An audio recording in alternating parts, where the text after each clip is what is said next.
Tuperos y tuperas, and today on Dupe by the River, we're going to recap last night's debacle against Inter Miami. I know we don't want to talk about it, but you know we have to.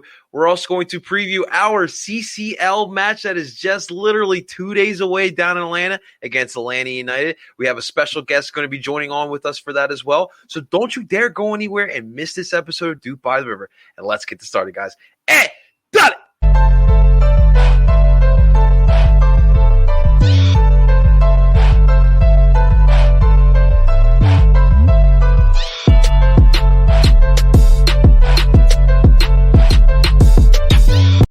And that is right. Welcome, everyone, to Dupe by the River, the show where we follow everything Philadelphia Union, brought to you by Philly Sports Network. Before we move forward, ladies and gentlemen, first off, hello to everyone tuning on in, whether you're coming from YouTube, Twitter, Twitch, or TikTok. Thank you so much. Truly means the world to all of us here. Quick reminder, guys, later on, if you want to re-listen to this or, you can't listen to the entirety of this, it's all good. We have this set up for you to listen to wherever you stream podcasts. So from Google, Apple, Spotify, make sure you listen in on there, subscribe, leave a little rating as well. That would truly mean the world to all of us.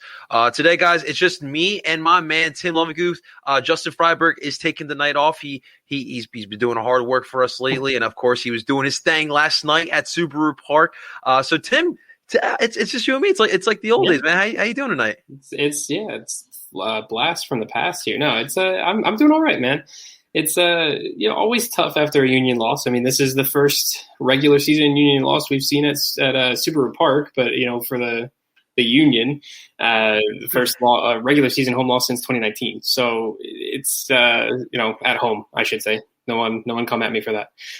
Good news last year. I know they lost last year on the road, but yeah, no, it's good to talk about the Union, and we'll talk about this game and the reason why the Union didn't come out on top for sure. Yes, sir, man. There's a lot to talk about with that game. We'll definitely get to it. We also, again, ahead of the Atlanta United match, we have a special guest to come on and preview that match. So you do not want to miss that really special guest that we're going to have on there. But no, I'm excited. We're talking Union soccer. We're in full swing of our podcast here. We have matches now twice a week. I'm sure we're going to get a lot more of that as the season goes on. But before we get into the Inter Miami match, kind of wanted to just touch upon what happened off the pitch in the stands. Kind of a tough night for all of us, Union and Miami fans, to be honest with you. So listen, last night it was definitely good to see a different fan base that was there. We haven't really seen a lot of fan bases due to COVID and whatnot, but I will say this. So if you sat in the Rivers End, you saw right across the stadium in section 118, you saw about 50 to 60 Inter Miami fans standing, like if there was no pandemic that we just went through. But hey, listen, they go through, they are allowed to do that in Florida, whatever. You're allowed to do that down there. Up here, it's a little bit different. The frustration from where I got from that was the fact that all of us have to be socially distanced. I'm okay with being socially distanced, don't get me wrong, but it is kind of unfair when they are allowed to stand one next to each other, and we are kind of really separated on the other side at the Rivers End. There was an altercation where a male Inter Miami fan bruised up a female Union fan, which of course we all know that is definitely not okay. There was just some racial slurs being thrown around. So pretty much a lot of, excuse my language, shit show was going on last night at the stadium. I don't know if it was just my sombrero that I wore. I have absolutely been nothing but positive interactions with the Inter Miami fans. The thing is that there was Vice City, who is one of the main supporter groups, the one that I know and I've been friendly with since Inter Miami came into the league. There was two other supporters group, and then there was just random Inter Miami fans. But the fact of the matter is, guys, there are dumb fans in every fan base, including ours. Any little thing that goes on in Philadelphia, the Santa Claus gets brought up. Michael Irvin getting booed on Monday Night Football all that crap gets brought up. But this is, we have to remember, guys, this is the MLS. We are a small community. We have to have each other's backs. Our community compared to the other leagues, other sports, it is really freaking small. So we definitely have to have each other's back. I really want to apologize and thank Vice City for clarifying things. Listen, it's all nothing but love. You guys are doing a great job down there. We absolutely love what they're doing. to Pete. I think he goes by PDK on Twitter. Quick update: him and his wife are fine. His wife, obviously, they're both a little shooken up. Obviously, she's bruised up, but I was able to reach out, and they seem to be fine. Obviously, it was it was a life shaking experience for sure. But this is truly a lesson, Tim, and we all can learn from this. Both sides. We both of us need to find a way to do better, flat out. The racial slurs being thrown from our side, obviously, the lack of awareness in the pandemic, and kind of being a little bit too intoxicated and not having awareness of what's going on around you needs to be better as well, man. What did you think about last night, or did you have anything to add to last night's debacle? I mean, it's a debacle, like you said. Nothing good came out of that. I mean, it's fine that Miami fans were able to, get tickets, come into the match and support their team. They got to see their team get a hard-fought win, against a good team from last year. So, I don't blame them for celebrating. I mean, obviously, when you take things a little too far and you're jumping over people and you're hitting people, when you're not aware of what you're doing, that's when it becomes an issue. And it was, it's an issue even before COVID. It's a major issue during COVID. That section over there definitely wasn't social distance. I don't know what security was doing over there. I've seen security all around the stadium, plenty of times last year and a little bit this year as well, telling people either move, separate a little bit, put your masks up if people aren't, following that rule, things along those lines. So I don't know what that was like. But yeah, it's a mess all around for sure. And honestly, part of it too, I saw some people talking about the one of the main ways that a lot of those fans probably got in is because Union supporters sold their tickets, and Exactly. You have the right to do that if you can't make a game and whatever. But I always have an issue with things like this, especially right now with the pandemic, with there being such limited ticket availability for people. I think people, especially that work, full-time jobs where you can't be at a computer at like noon when the tickets go live on whatever day they go live. And I think that there should be some sort of reselling, that would just go to those Union fans or other season ticket members that maybe couldn't, have access to some of that early access stuff that others did. So it's just a mess all around. Again, I have no issue with Inter Miami fans or any other fans coming into Super Bowl Park. But then when you disrespect other people, that's when it becomes an issue. And obviously Union fans throwing disrespect back in the way that they did using racial slurs is just awful. Like, it has no place in the game. I mean, we've seen players in Europe walk off the field because of racial slurs. Like, we wouldn't want that to happen here. Like, so we just need to not with that. Oh, exactly. No, 100%. Exactly. I completely agree with you. Yeah. Like you said, with the tickets, man, it does suck. It does suck. One thing I will say, for the Union, I would have said maybe, find a way to handle that situation a little bit better. That's also not a good look for us on TV. Right. You see a fan base that kind of close to it's not like they were tucked away in the corner, right? They were kind of front row, section 118. So definitely it was tough. We don't want to dwell on this topic too much, but like fact of the matter is what we want to say, guys. Both sides definitely need to do better. And we're just really happy on this panel here that no one was really hurt. Okay, like no one was severely hurt. Hospital wasn't involved here. But like I said, both sides do need to do better for sure. Tim, well, we did have action on the pitch. It was an interesting night. First off, the blue and yellow, yes. I liked it. Yeah, I'm for it. I know we were talking in our group chat a little bit about it before the match, and it was me and our friend Zach Labosa talking about how it looks kind of weird on FIFA. If anyone had seen that, they kind of showed that the Union had yellow shorts on FIFA with their new jerseys, and it looked weird when you played that way. It didn't really pop on in the game, but yeah, in real life, those things, you will see the Union when they wear those colors. Yeah, that's why I was, when we first saw the whole kit, right? Yeah, I'm like, okay, this is cool, but man, I can't wait till everyone sees the yellow shorts. So yeah, definitely, it was cool to see.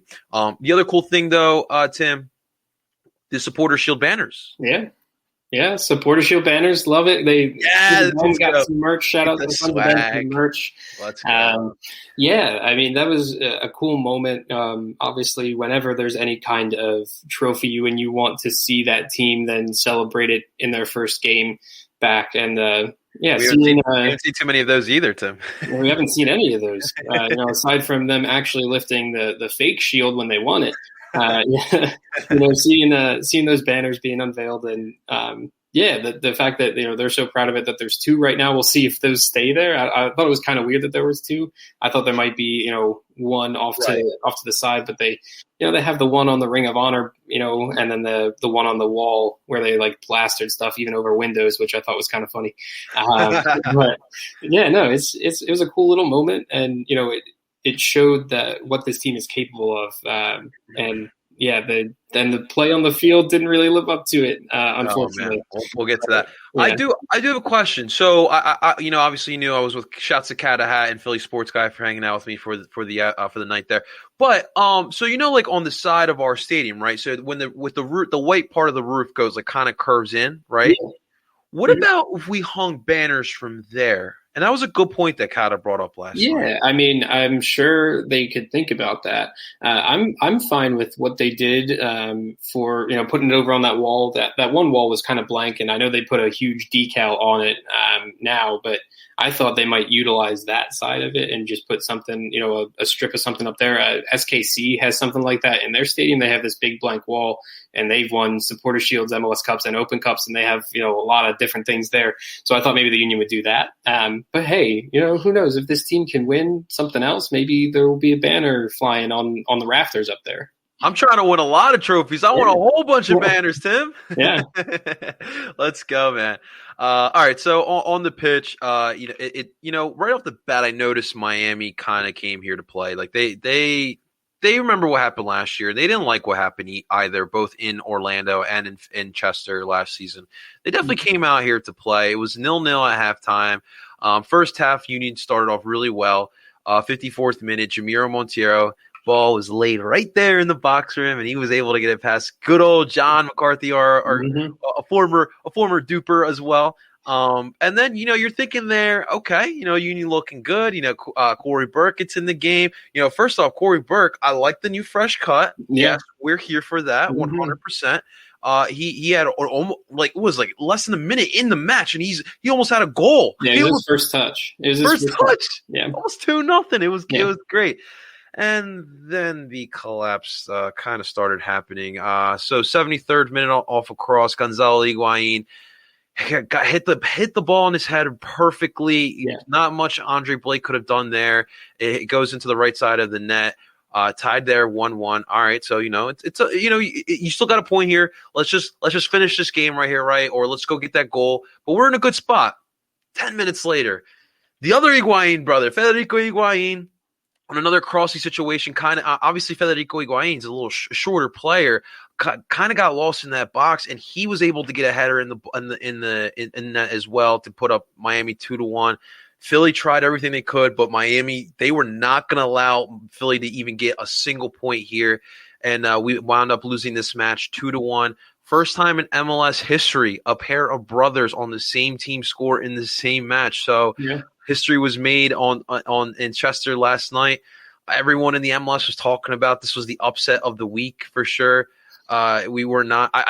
It sucked him as well. So as we talked about off air, every night, my girlfriend's brother loves a nightcap with Sports Center. They show the highlights. Yeah. And I'm like, the one time you want to put my Philadelphia Union on Sports Center, it's a freaking loss. What the heck? Yeah. So that was definitely tough to see. Tim, we got the same lineup kind of that we saw in the first three matches. Only real difference was you actually called this. Sergio Santos got the start instead of Anthony Fontana. I guess, Tim, look, just break it down to me, man. What did you see? How did they lose this match, man? We lost to Miami. Yeah, I mean, so first off, all the credit to Miami. We talked about it in the preview pod. Their attack is legit. And if they can get into their game, they will have the opportunities to score. I think I looked, they only really had like 4 or 5 shots on goal. 2 of them went in on, perfectly timed headers from the Higuain brothers. I mean, to dwell on that, I think a little bit. The Union just had those few defensive lapses that happen in games. They happen in every game, but you don't want to lose Gonzalo Higuain on a free kick. That's what happened. Leon Flock was on him, and he kind of got it was a little tussle inside the box, maybe a little bit of a pick, but it was legal. Gonzalo got around him, wide open. He's not missing. He doesn't miss those. The ball was put on a platter for him by his brother. Federico was the one who hit that cross in. So I mean that right there, you can't have. I have more of a problem with the second goal that Miami scored. It was from one of their counterattacks, which is how they like to play. Obviously, in that point in the match, the Union had pushed numbers forward to try to get the win at home, and yeah, bad counter, lots of bad tackles from the Union defenders, kind of just running by the ball essentially to try to stop a cross that wasn't coming. And then when the cross did come, no one stepped up to block it. And Federico Higuain was allowed to run, it looked like 20 or 30 yards without any one man marking him. The midfield was a little disjointed at that point. I know El Brujo was still in, but he was really tired. You could kind of tell in his legs later on. He was gassed. Anthony Fontana came in, but he was playing sort of the shuttler midfielder role. They didn't really switch around the formation that much. Jim didn't have them switch, so he was, he had a lot more work to do defensively. And on that counterattack, he wasn't there. So I don't know whose mark it was, but Federico was allowed to make that run, and he sat in between the two center backs as you're taught as a striker to do, and he's had a prolific MLS career of scoring goals, and the ball was put on a platter again. Center backs, were kind of going the wrong way, focusing on their marks. Couldn't get to him fast enough, and a little snap header from Federico goes in past Blake. And that, those defensive lapses are the things that kill you in games against good attacks like Miami's. That's why we talked about it in the preview pod. It was mainly because, their attack is legit. Their defense was a little suspect. And on this night, their defense looked okay, but it was more so the fact that the Union didn't have a clear out-and-out playmaker to create attacks. They had plenty of opportunities to maybe connect a few passes in the final third. As we saw on the goal, they were able to connect a ball, after a deflected shot, they were able to connect 3 passes, goal, in the box. Perfect. That's what you want to see. But in the actual buildup from the Union, they were always, one pass short of finding that goal or finding that shot on goal. And that's definitely something that could be a problem moving forward. Luckily, this came really early in the year. I think the Union will learn from their mistakes on the defensive side, and on the attacking side, we'll see if Jamiro still starts as the 10. He is creative. I'll give him that, and he's shifty on the ball.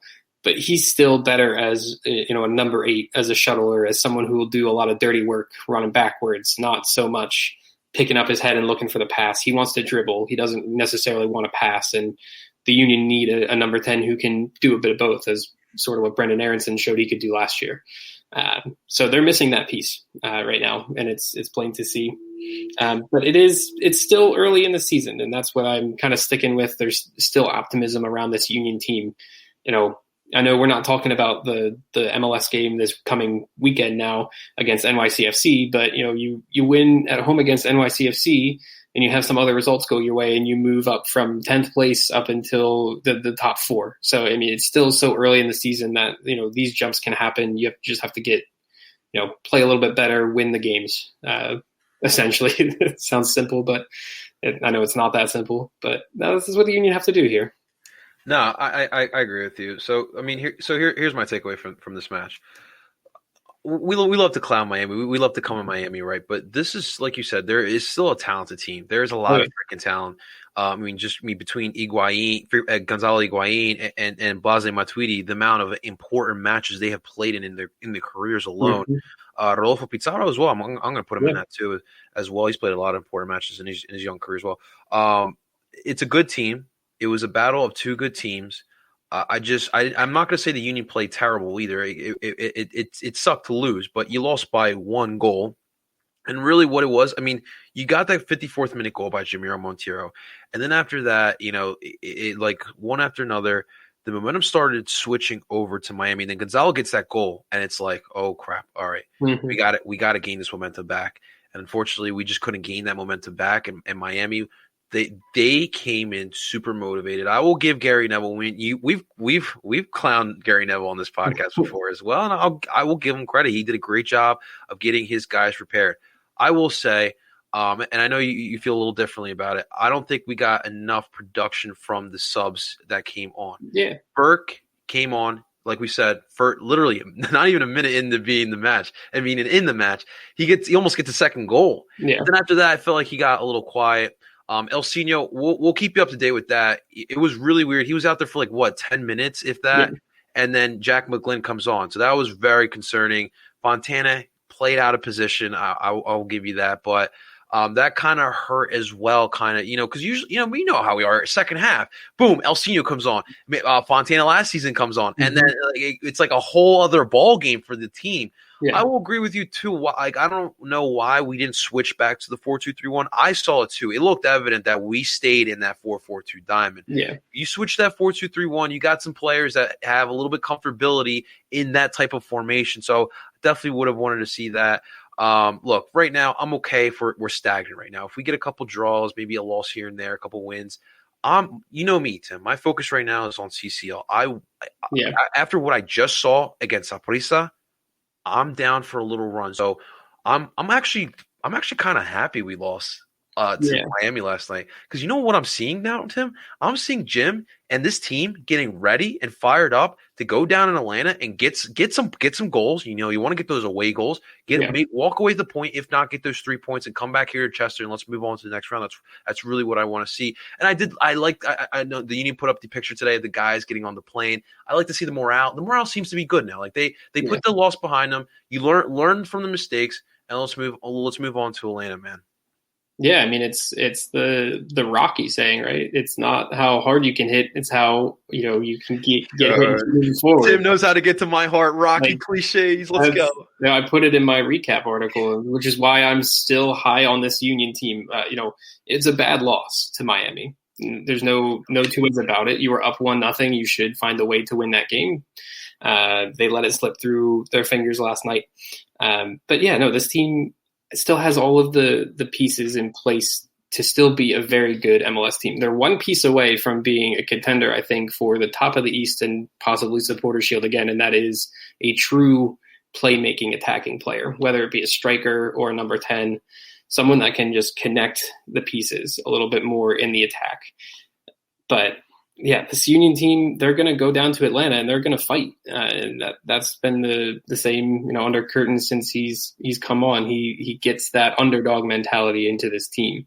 And I think I agree with you. I think it's good that the Union lost this game early in the season. Last year, the Union, well, I guess they technically lost their opener to Dallas, but I know it was kind of a disjointed season because of COVID. When they came back from the COVID break, they didn't really lose any MLS season games until it was like August, September. They went on a long unbeaten streak there. And now they only drew and lost their, first two games of the season in what will be a normal season this year. So they still have time to get things together. They got hit in the mouth. Now they got to show that they can get up from that. And it's a busy week. You got CCL. Obviously, they want to do well in that, and their away leg. And I keep bringing up the league game because it's going to be a very important one against NYCFC coming up on next Saturday as well. But yeah, they went down to Atlanta. They're there now. And we get to talk about, Union versus Atlanta United in Mercedes-Benz Stadium, because that's where they're going to play the CCL game. They're not going to play out in Kennesaw. So it'll be, the atmosphere will be there. It'll feel like a big game because it's a quarterfinal. Oh, yeah, 100%. I will say, too, the Union have to kind of learn how to play with the target on their back. I mean, let's face it. I know we don't win the MLS Cup, but, dude, we won Supporter Shield. That merits some respect. Just the way we've handled our business on and off the pitch now, we're moving like one of the elites of the MLS. So with that, it comes to territory. Teams are going to be coming gunning for you. You saw it last night. Miami had this match. They had this match marked on their calendar. They were ready for this. It was kind of, back to your Rocky. It was kind of like Clumber Lang. Clumber Lang wanted a piece of Rocky because he's the champ. Miami wants a piece of us. And Miami this time won the round, and that's completely fine. We have to when we play Miami again, we got to get that Philly grip back. We got to get our eye of the tiger back, and we got to go get those 3 points and get our respect back. One another thing I wanted to ask as well, because you did bring up Brendan Aronson, and you brought up Atlanta, and every time I think of those two, I think about Guzan, his soul leaving his body. But Paxton, right? Yeah. A lot of the casual Union fans ask me, where's Paxton? I hear this hype. Why is he not even in the 18? What's your take on it? And my take is that he's a 17-year-old kid coming up through the ranks. I mean, there's a lot of hype around him. He's going to be a good player. He's going to get on the field for the Union at some point and show his quality. There's no doubt in my mind. If he's anything like his brother, and people say that he's better than his brother, he will show that. As of right now, Jim Curtin has said there is a lot of competition throughout this team for the 18, the bench, and for the starting 11. Even as we saw, Anthony Fontana losing his spot, and he's a starter. There's just a lot of players vying for spots right now, and Paxton will get his time. He'll get called upon. There's a lot of games this season, 34 in the regular season, and then however long a CCL run happens. There's going to be matches for Paxton Aronson, and the fact that he didn't make the bench in this game, I think it's okay, because when you look at the Union's bench from yesterday, I mean, you're attacking options off the bench with Corey Burke, Elsinio, and Anthony Fontana. Like, you could have maybe put in Paxton over Jack McGlynn, maybe, but I don't know. Paxton wasn't signed to come on and start right away. He's still a 17-year-old homegrown who is learning how to be a first-team professional soccer player. Tim, what were you doing at 17? I was barely making my varsity soccer team in my high school. That's what I was doing. I was told to leave at one point. I was like, "Yeah, you won't get a lot of games. If you want to leave, you can leave." That's what I was at. Dude, it's crazy to think. I mean, at 17, I was just trying to stay out of trouble, and Paxton, like, everyone's all eyes are on the 17-year-old kid and wanting him to play. He's the most hyped up prospect in Philadelphia. He's more hyped up than Cam York.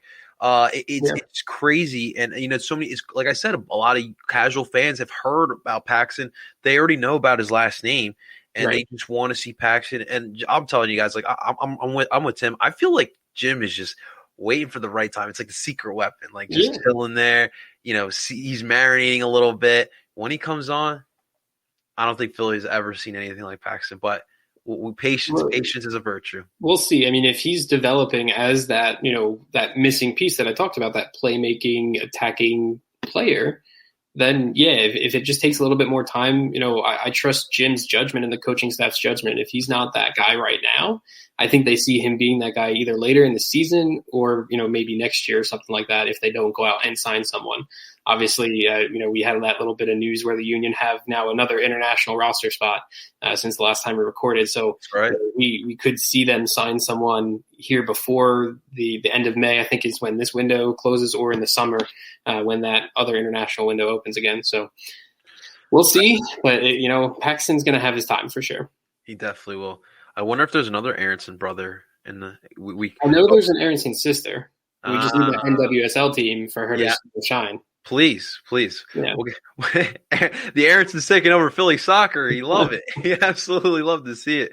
Back to your point about the competition. Look, and yes, for those Eagles fans who are upset that Jalen Hurts is not named the starting quarterback, competition is good, ladies and gentlemen. And for this Union team, competition is great. When Jim Curtin said that there is competition for the starting 11 and there's competition for the starting 18.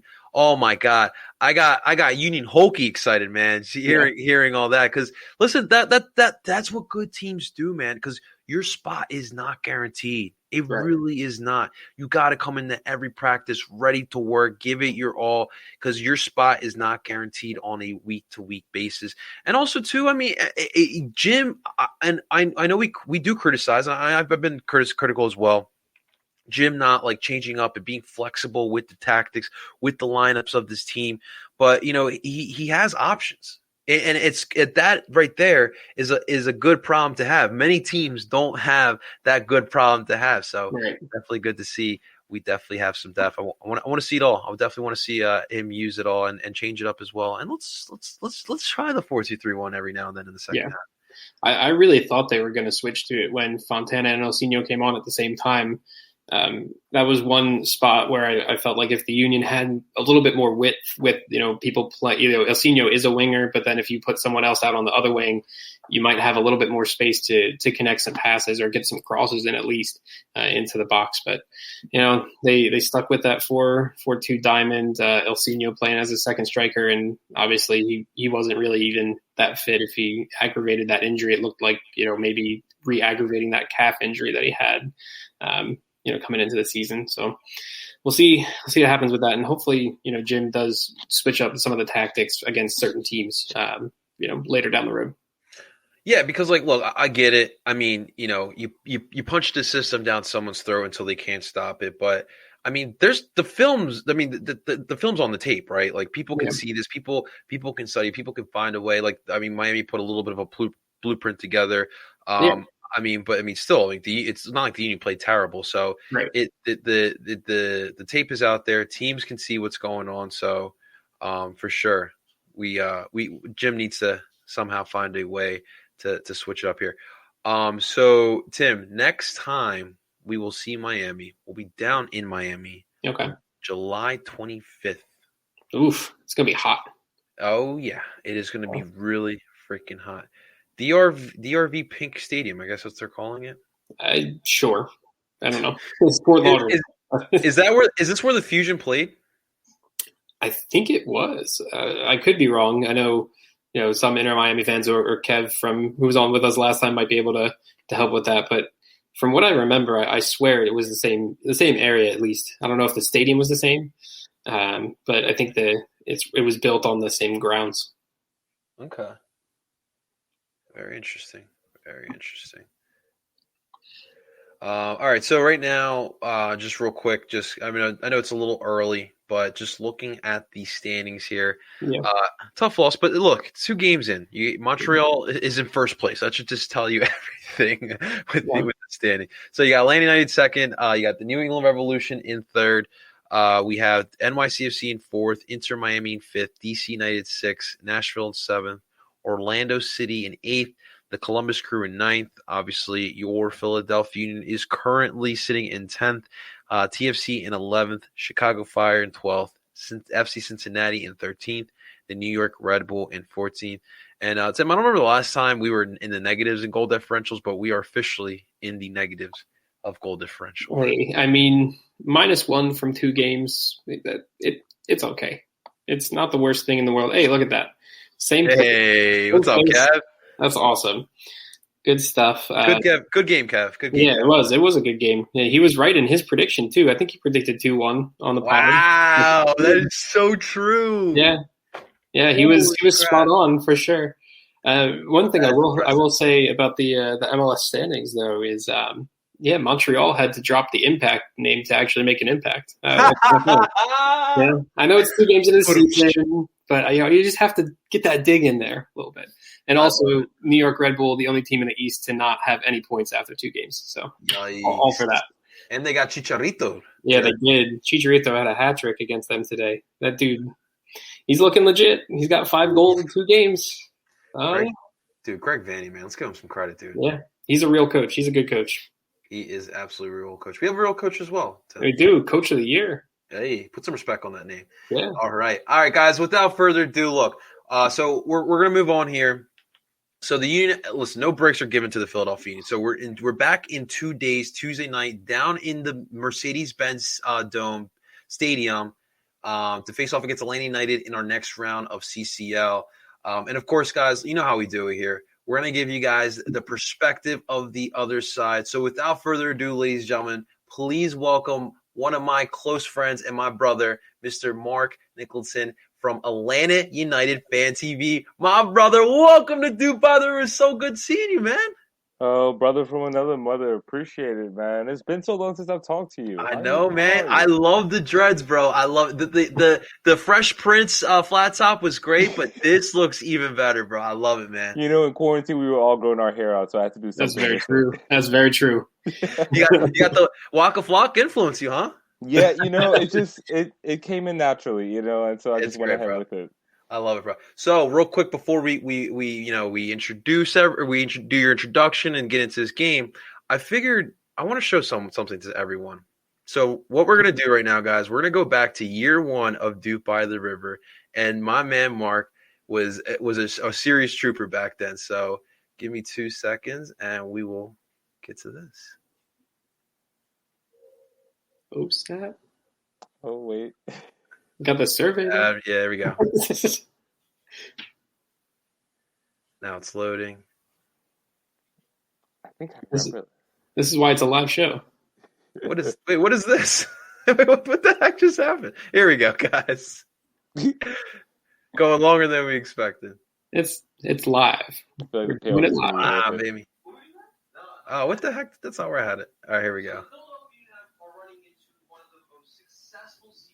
Hmm. Oh man, memories. I missed the brick wall, man. I do I too. know.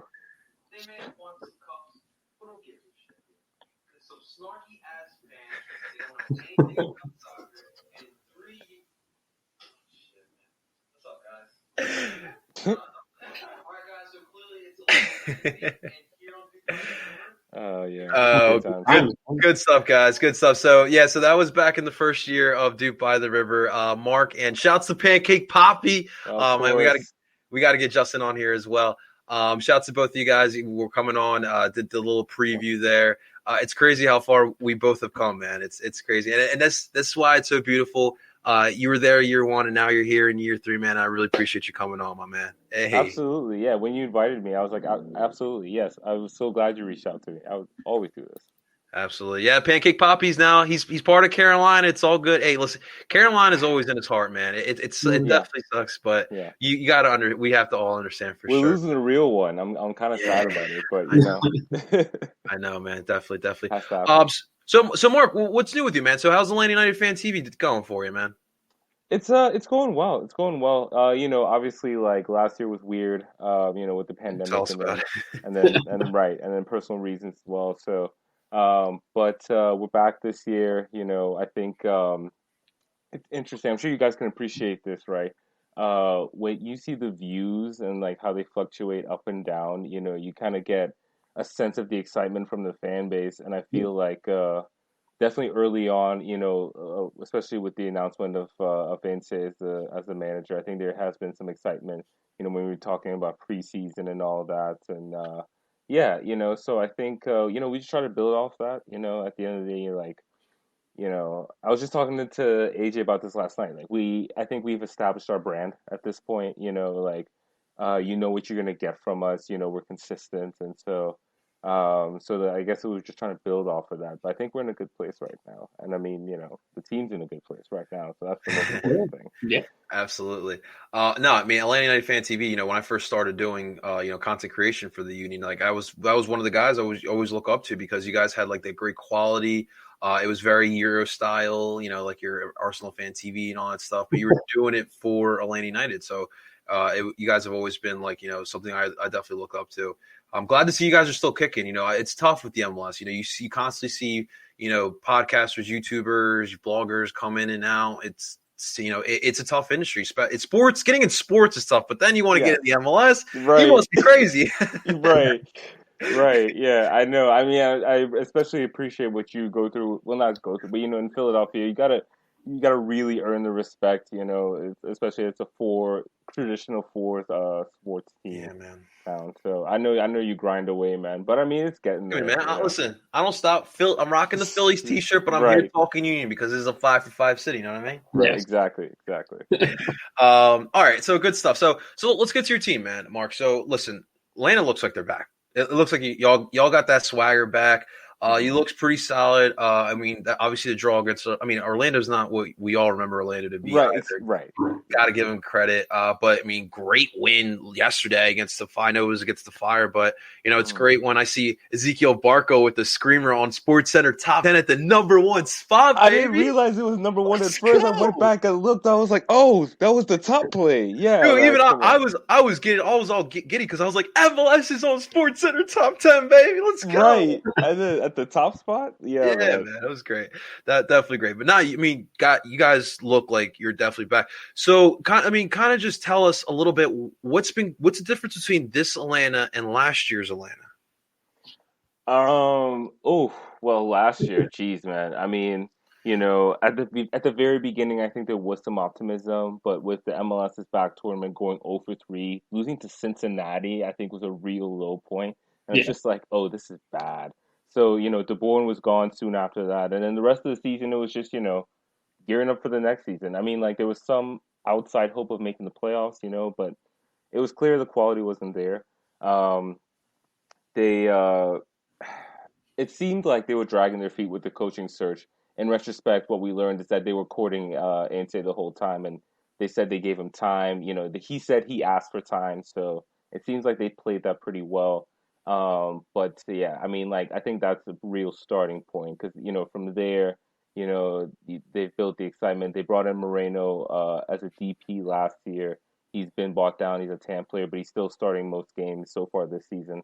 And then like bringing in Sosa, he's been as good as advertised. So I think it's been, there's been a lot of roster turnover this offseason, just like last offseason. But I think overall, we're more excited about the players that we've brought in this season. And you can see why, players like Ibarra. And then like you have players like George Bello and Miles Robinson, who were there last year. But, like they are young, up and coming players, and they seem like they're really thriving. Bello getting up and down the left flank, from the left back position. Miles, he's a rock back there. And then we've just brought in Alan Franco, who I don't think he's made an appearance yet. So I wouldn't expect him to play versus Philadelphia, but he's just, he's an option on the back line, should make it even more formidable. So, things are looking good in terms of the roster. Now, in terms of the play, I think that is definitely a work in progress. Oh, okay. Yeah, yeah. I mean, it's so far so good, but I personally think that we just need to be patient with the process because it's going to take time. They've been fairly solid defensively. I think they leaked a few opportunities last night versus Chicago, who, like, Chicago seems like they're a team that's a really forward-thinking team this season. Not the Chicago we're accustomed to. Yeah, exactly. Not the woeful Chicago, right? So, but yeah, so Ante mentioned that he felt like the defense could have been better, but and I think they struggled a little bit versus Chicago in the early parts of the game. Breaking them down. Obviously they didn't score against Orlando. Versus Alajuelense, it was interesting. Going into the first leg, their manager felt like they might be at a disadvantage because they hadn't seen Atlanta play. And Atlanta really actually played pretty well in the first like half hour, 40 minutes of that match. And then after that, there's the red card, there's the penalty that maybe shouldn't have been, and it's regular CONCACAF stuff. But That's so overall, CONCACAF. like yeah, like pretty solid showing, I think, especially for a first game of the season. And then in the second leg, I think Alajuelense were a little better. Atlanta didn't score until injury time, in the final minutes of the game. So I think that's where I say, it's definitely a work in progress. I think we keep the ball okay, but I think they're still learning the passing patterns and like really, to be able to play the silky one touch like quick football. I don't think that's quite there yet. So yeah. I will say, Mark, it does kind of feel like with the hindsight hiring, like it feels like Atlanta's like, all right, we tried something with DeBoer.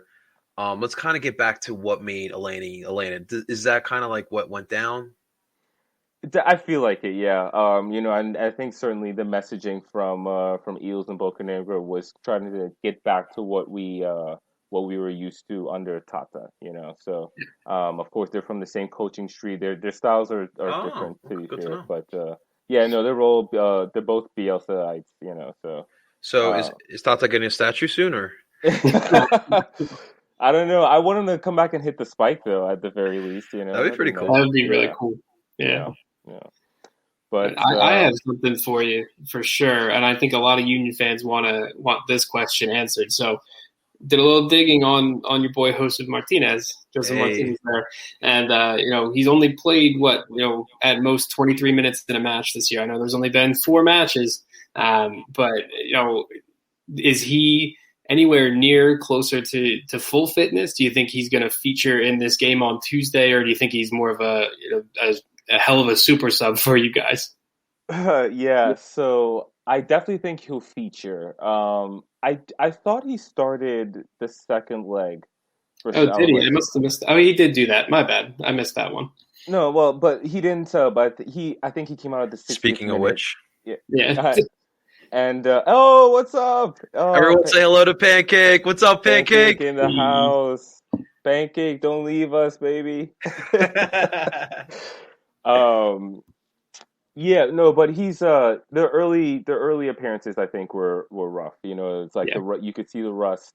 I think last night was probably his most encouraging appearance. He got about 15-20 minutes. Yeah. So he looked sharp. He had one shot that looked like it was goal bound. But it was blocked by the defender. So I think I'm gonna say he will be a sub. Oh, Um, Now the thing about Lisandro Lopez is that he's up there in age, so they can't overplay him either. And he right. started last night. So, but I think he's probably still okay. I expect, yeah, he'll get the start versus Philadelphia on Tuesday night. Nice. Philadelphia, awesome, man. All right, so what? So kind of tell us like tactically how Atlanta's been shaped up this season. So it's 4-3-3. Sosa plays at the base of midfield, and in possession, he often drops between the center backs. The fullbacks have been getting up the pitch. No more Uh, three back sets. yeah, yeah, right. Well, not initially. No, it might look like that at times, but Okay. I not know you too. guys you were that was like one of the things you guys were so frustrated with the board, the three Yeah, back sets. Yeah. yeah, man. Oh God, I mean, so much of that was frustrating, but yeah. So you got Bello getting up and down on the left flank. I would normally say Brooks Lennon would be at right back, and he's been having a good season, but he took a knock in Mm. last night's match. Came off at halftime. He posted a picture this morning. He had a like real nice shiner right Oh, I underneath his saw eye. that. Yeah, Oh, yeah, that looked painful. that's rough. So I would kind of be surprised if he plays, if he makes it for Tuesday night. And so that means maybe Ronald Hernandez at right back. Jacker came on last night. He's a youth player. So, but yeah, in terms of midfield, I would expect Sosa, Ibarra. Ibarra is like the box to box type, and Okay. then maybe Emerson Hyman at the tip of the at kind of that eight position. He likes to get into the box. I think he's best near goal, kind of like an extra striking option. I like his Barco's in skill. great form, and so I expect Barco to start on the left. He's going to cut in. Lisandro Lopez at striker, he tends to drop a bit, and connect the lines a bit. So I think you'll see him link up. On the right, I'm not really sure who's going to start. It could be Jurgen Damm. It could be Marcelino Moreno. Um, we'll have to see. My guess would be Moreno because that's what he's been playing a little more than Dom. But Dom is another option off the bench. I mean, like one of Yeah. the fastest players in the league. Shout out to Jurgen Dom's TikToks, man. He loves Atlanta. He's just loving life, man. Like, It's great to watch. I love it. yeah. He's just like he's like a kid out there. It's just, But dude, it is great to see because obviously you guys treat Yosef like a king too. Like all these guys that come from around the world that come to these American cities and they embrace it. That's what you love to see, man. Yeah. yeah, exactly, and it goes back to what you were saying. Like kind of trying to recapture the culture that was there, under Tata and where we started out. So it kind of feels like it's coming back. Justin's got some his tape, man. Dame should be starting, but he's good off the bench for sure. Yeah. Absolutely, man. Yeah. Absolutely. All right, man. So Tim, so for us here, Yeah. how do you think we're going to line up here? We just played against Miami yesterday. Yeah. And now we got 2 days, and we know Jim doesn't like to change up the tactics or the formations too much. So yeah. What do you see here for us, man? I mean, it's obviously going to be a 4-4-2 diamond, and I'd be surprised if any of the starting 11 are changed. I think maybe you could see Anthony Fontana come in at the 10, and you push Jamiro Montero back to the shuttler position, maybe move Leon Flock to the bench for some legs later on in the game. But it sort of depends on how the Union want to try and play after that loss. If they want to play a little bit more defensive, then you might see Fontana on the bench and Liam Flock starting in that shuttler position. But either way, I mean, we know what we're going to get from the Union now. They're going to sit back. Try to counterattack more so than be on the ball. But when they're on the ball, it's, playing those triangles that they like to play in the attack, trying to get the ball into those open spaces. If they can draw defenders out wherever that space is, play someone in behind or out wide. That's their bread and butter. It's how they won the Supporters Shield last year. We'll see if they have the personnel to do it, 2 days after just playing a tough match. The Union, Jim Curtin has said that he doesn't necessarily trust all of his depth right now with all of the young homegrowns on the bench. So, and especially in CCL in the quarterfinal, in the spot that the club has never been in, this is, it has to be up there with one of the biggest matches the Union have ever played, up there with winning the Supporters Shield and their 2019 playoff win. It's definitely one of the biggest stages, if not the biggest. So it's going to be tough. Atlanta are a good team, and that possession-based team that likes to play the beautiful style of soccer. And when Atlanta's on, it's tough to play against, especially if you're more so of a counterattacking team. If they can play beautiful and get those passes connected, you could be in for some trouble. So it's going to be interesting to see how Jim Curtin motivates the team, because at this point it's more so motivation than anything, because it's going to be the same players, the same formation, the same style of play. They're not really going to change based on how Atlanta is. They're going to try to play their style of soccer wherever they go now. So. Yeah. Jim definitely likes to, he's going to throw this 4-4-2 diamond, at you, the high press, the fast pace. And the thing is too, when it came to Atlanta, I used to feel like I used to be scared every time we face off against Atlanta. Yeah. The speed that they had, especially down in the bends, the speed that they had, we could not keep up with it. But, fast forward now, obviously last season we didn't play each other, but you didn't have a lot more speed than what it was even 2 years ago. Jamiro playing at that 10 role too, like he feels more comfortable at that spot. Now you haven't seen the other Jose Martinez, or I guess Joseph Jose is a little different, but you haven't seen El Brujo in action yet either. And he's oh my God, he's so much fun to watch. He is so Philadelphia. It's so much fun to watch. He almost fought Gonzalo Higuain again last night. I know you like that, Mark. I did like it. Oh my God. That was great. Did you even watch last night? Did you even watch last night or hear about it? What's that? The Miami Philly match? Oh, I watched the highlights. Oh man, you know what? Based on what I saw from the highlights, I thought Philadelphia was a bit unlucky. I mean, It seemed like Philadelphia were pretty much in control of that game. They were up, right? And then, you just get sucker punched on a set piece, and it's just annoying, So I think maybe you guys weren't clinical enough, and also just a bit unlucky, So it is those that kind of thing is going to happen. Those kind of losses are going to happen. We'll see how the Union rebound now, right? Yeah, man, and to turn it around real quick, the other thing too I do like is Jim. Man, he does not get his guys prepared, especially after losing last night, going into Atlanta. A place where historically we do struggle. I mean, a lot of teams struggle. Let's be honest, down in the bends. But also too, shouts to Atlanta. We don't have to go to Kennesaw to watch this match. Oh, I know. Yeah, I was so excited so I'm actually going to be there. And nice. When I got the email that it's going to be at the Benz, I was like, oh, thank you. So explain that. Why did you guys still play Kennesaw for CCL? I think at that time there's events going on. I know, in the past it's been Monster Truck. At the Benz, really? Yeah. Oh, yeah. That's one of their, I think, highest. I don't know, most important clients or whatever. But, the Benz is a new. There's money Monster Truck. Yo, Are you God, yeah. serious? It's in Really? Atlanta at the same time every year. A lot of people come out for it. Yeah, they used to have it at the old Georgia Dome. I actually went to the last one at the old Georgia Dome. And it's like Um, packed. It's like 50, 60,000 or more. yeah, yeah, yeah. It seemed like that many in the seats. Yeah, yeah. Okay. Oh yeah. Shout to Monster Truck, yeah. But Like, the Ben's used for everything. Like they just had that Jake Paul fight here at the event. oh, that's So. right. Yeah, Yeah. yeah, yeah. Okay, okay. So, but I think that's why there's always been a conflict of events. But like this round, typically, and especially, with the schedule they've had, this year, yeah, we're gonna. It's lucky, and this is a matchup that deserves to be at the Benz. Like first ever MLS all MLS quarterfinal matchup in the CCL. And I think two teams that like play a really respectable brand of soccer, like for a league that like wants to showcase its best teams, like that's the whole point Yeah. of this competition. And so I think both Philadelphia and Atlanta would give, assuming it's Club America that would be at the next stage. I think either of our teams would give Club America hell. So Oh yeah. we'll have to see. Yeah.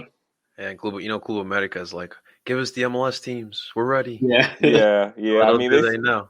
they smacked us. Well, they smacked us pretty bad last year, but Oh, I you remember know, that. I remember that. that's They the select boys' a lot fault. of teams, though. Yeah. What one thing too about both us and you guys, like I feel like Atlanta and Philly have like a model that's kind of like been duplicated from like obviously you guys. It's clear like you guys have the South American flair, Hmm. even Hmm. the chants, but even the way you buy players, Hmm. it's very South American of you guys. But for us here, like obviously our athletic director Ernst Tanner comes from Germany, and then you guys kind of have that flair here of that German soccer here in Philly. Yeah. Even our style of play, it's that German high press. Hmm. You want those fullbacks to be those good flankers. You create that attack from out wide. And just the way we treat our academy, the academy's been such a highlight for Philly over the last year. Obviously, selling Brennan and Mark McKenzie over to Europe. So it's Atlanta, and the thing is too, like you could do it the Atlanta way, and you could do it the Philly way, and I think both ways can win in the MLS right now. For Yeah. real. And it's interesting to see that because you don't see that in a lot of other leagues. It's buying the talent and maybe having a few people come up through your system, but it's never usually at that rate unless maybe you're Ajax or something like that. But Right. Yeah. No, but I mean, like, I think the difference in spending is obvious. You know what I mean? And I Well, you guys are also making money too. yeah, Mickey that's true. and Pity. Oof. Right, exactly. That's a big part of the MLS model, right? But like at the right, end of the, Atlanta are in a position where they can take those big swings. So like even someone like a Barco, like it still remains to be seen how that move works out. yeah, But it's not a huge hit for Atlanta if let's say they end up selling him for just what they paid, even though like perception wise, like it may not look good, but they'll be okay. But and then you have teams who are at the budget level of Philadelphia who like have to go about it differently. yeah, And it's been a longer build, but I think you're seeing the fruits of that labor, and you're seeing that it can be sustaining. Like this is yeah. now, it's what been is it been 2 years or three straight years in the postseason now for Philadelphia? It's been three. Yeah. It's been three, right? And like one of the favorites to be in there again. So Hmm. I guess it'd be interesting to see, can Philadelphia take the next step of being Right. in an MLS Cup, even hosting possibly an MLS Yeah. Cup, Hey, Right. hey, MLS Cup in Philly. Let's go, Yeah, man. yeah. I'm throwing whiz all over that MLS Cup, man. Let's go. Let's go. One other thing too, like you know how I always talk about Mark, me wanting to be able to have soccer be bigger in Philadelphia. What better Mhm. way than just getting the kids in the area to buy into the Yeah. club and say, like, one day I want to be the Brendan Aarons. I want to be the Mark McKenzie. Exactly. And that is great for the on the pitch aspect of it and off the pitch as well, for sure, man. Yeah. But all right, guys, gentlemen, let's get to the nitty gritty here. It is time. Let's give the prediction what we think is going to happen in this match. Obviously, Mark is the guest. We will allow him to go first from the Atlanta. You know what I'm saying? The Atlanta side. What do you see happening here on Tuesday night in the Mercedes-Benz Stadium? Mm, mm. Ooh. All right. I'm feeling confident, but a little bit cautious. So I'm gonna say it's a 2-1 win for Atlanta. I think that, y'all get a goal late on just to keep the tie alive. But I feel like I don't know. I just feel like we're gonna be ready for this. Last night's display from Atlanta was so encouraging, and still like could be better. So I don't know, man. I don't know. It might be like the playoff game. Remember? Oh man, no! Don't bring that up.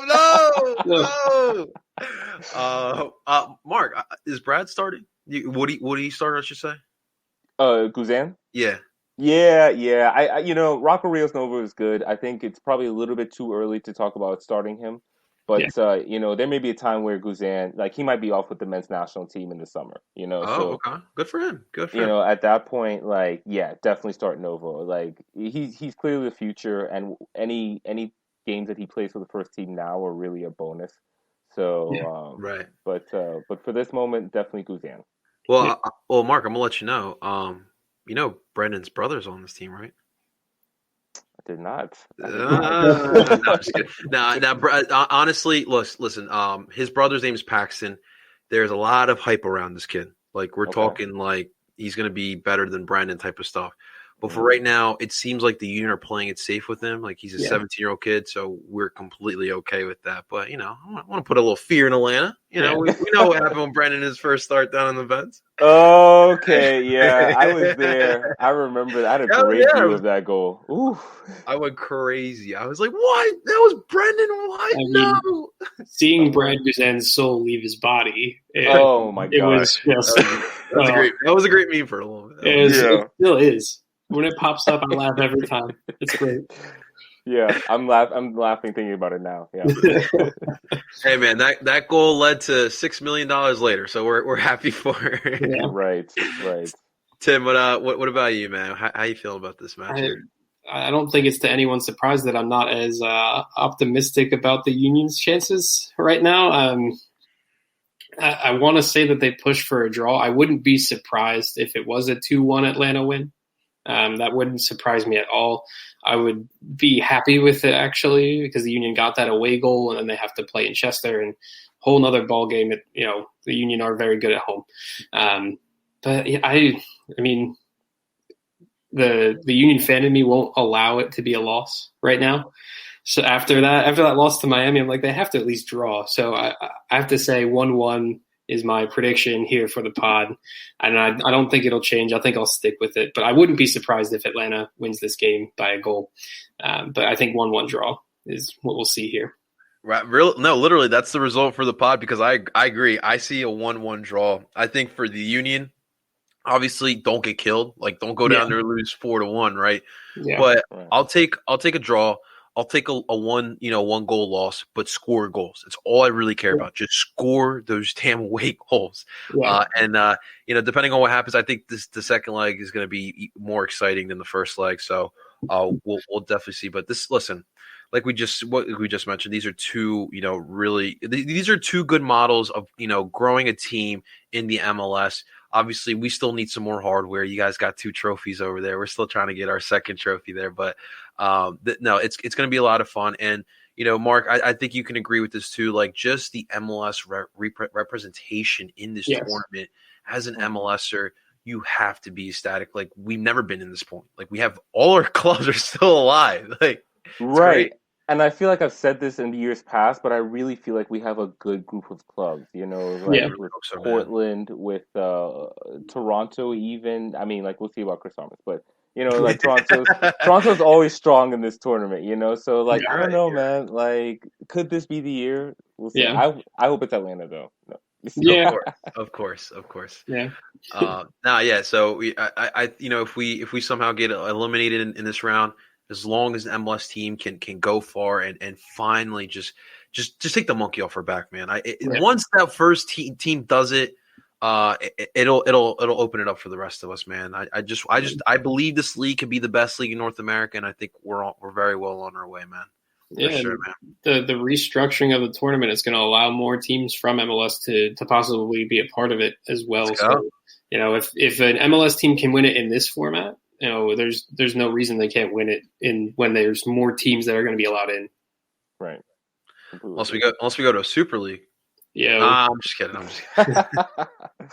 Unless it's Tim's like, no, don't you dare bring that up. The only way I do that is if Mike Thomas's Super League model is in here. We had him on. He explained an MLS and Liga MX merger last year during the pandemic because he had some spare time on his hands. So he's crazy. He put together what it would look like and how teams play and all this stuff. And I was like, it could work. But no, I don't want anything like that right now, especially after all that. No more. Right. 100%. All right, Mark, where can the beautiful people find the great work of Mr. Marc Nicholson? I mostly appear on Atlanta United Fan TV. We're on Twitter, Instagram, Snapchat. I don't think TikTok yet, but we're working on that. For me personally, you can find me at Twitter and Instagram at Nicholsodian, Nichollssodeon. Cool. Yep. Awesome stuff. Awesome. And quick heads up for everyone out there. Tomorrow, make sure to stay tuned on Instagram. I will be hopping on live with Atlanta United Fan TV to give the Philly perspective on our match tomorrow. So stay tuned. Around noon o'clock, we'll be doing it on live. So I'm excited. I'm excited to go on Atlanta United Fan TV. Last time I was on there, I was a little intoxicated. So it was. I'm sure it's top 5 episodes on Atlanta United Fan TV. So we will be sober tomorrow. Yeah, well, hopefully. It was great. Hopefully, you never know. Mondays, can go either which way. Right. Awesome stuff, Mark. Seriously, man, I really appreciate it, man. I hope that we can keep doing this. I want to be able to do it like 10 years from now. We're like big in Atlanta, big in Philly. Be like, yeah, I remember my first time. Remember the second time? It's all about the memories, Mark. Yeah, exactly. It's all about the relationships you make along the way. That's what I'm saying, man.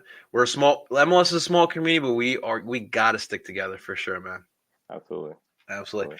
Ladies and gentlemen, that is Marc Nichols, and that is my co-host, Tim Lovinguth. I go by the name of El Parcero Philly, and we're telling you guys to DOOP on.